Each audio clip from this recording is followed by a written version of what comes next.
Hello and welcome to Warhammer Wednesday. I said at the weekend that I'd bring you a selection of reviews for this Wednesday, and here they are. So this video I'll be reviewing one of the newest models by Games Workshop, part of the Gathering Storm series, Gathering Storm Part 3, Rise of the Primarch, and this was in the Triumvirate of the Primarch box set. And this guy is called Cypher. You may have heard of him before, you may not have, but very mysterious character. Got an insane ballistic skill. We'll talk about his rules in a moment, fear not. Lovely little model, really easy to glue and put together, even to drill the hole in his sort of plasma pistol. One thing to note is you may get like a gap there, which there still is, and I'm obviously gonna go over that with a file, but really easy, simple model to make, really quick. You'll build him and spray him and paint him in no time, I would have thought. So yeah, lovely looking model, very grim dark with a cape and everything like that, and he must be very old by now, but there we go. I'll talk about his rules. So he'll set you back 190 points. His weapon skill is 7, ballistic skill 10, strength and toughness of 4. He's got 3 wounds, initiative 8, which is incredible for a Space Marine. He's got 3 attacks, leadership 10, and he's got a 3+ save.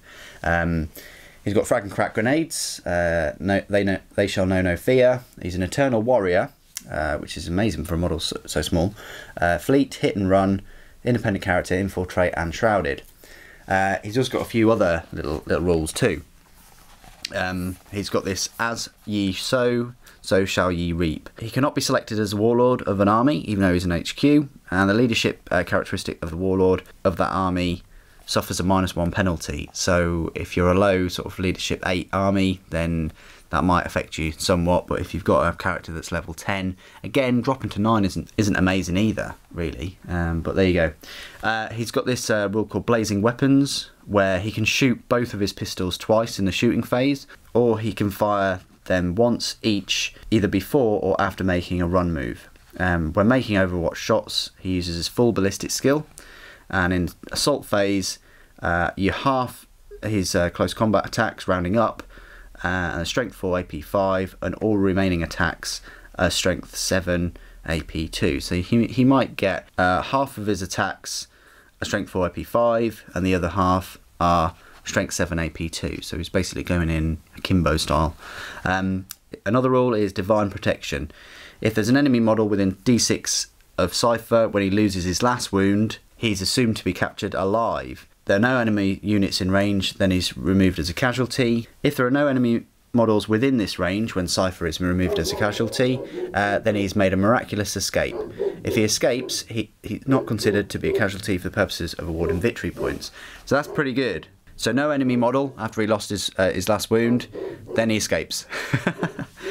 I mean, obviously you take him off the board, but you know, it's pretty good for sort of victory points. Doesn't really add to that. He's also got a few other things. So in Pursuit of the Fallen, the secondary objectives are used in addition to any others.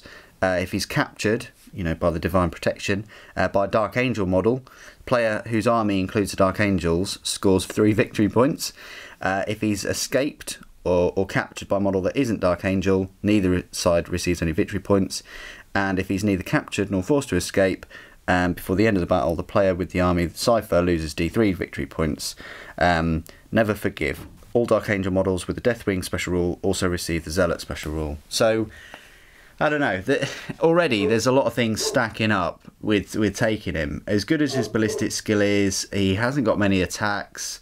You know, his pistols aren't really a huge range. He doesn't use that big sword on his back. He doesn't have an invulnerable save. I don't know, there just seems to be a lot of negatives sort of stacking up for 190 points as well. It's not like he's 100 points or, you know, 150. He's almost 200 points. He carries this his relics, his pistols. He's got Cypher's bolt pistol and his plasma pistol. His bolt pistol is strength 4, AP 5 pistol, but it's range 16, so it's only a little bit better.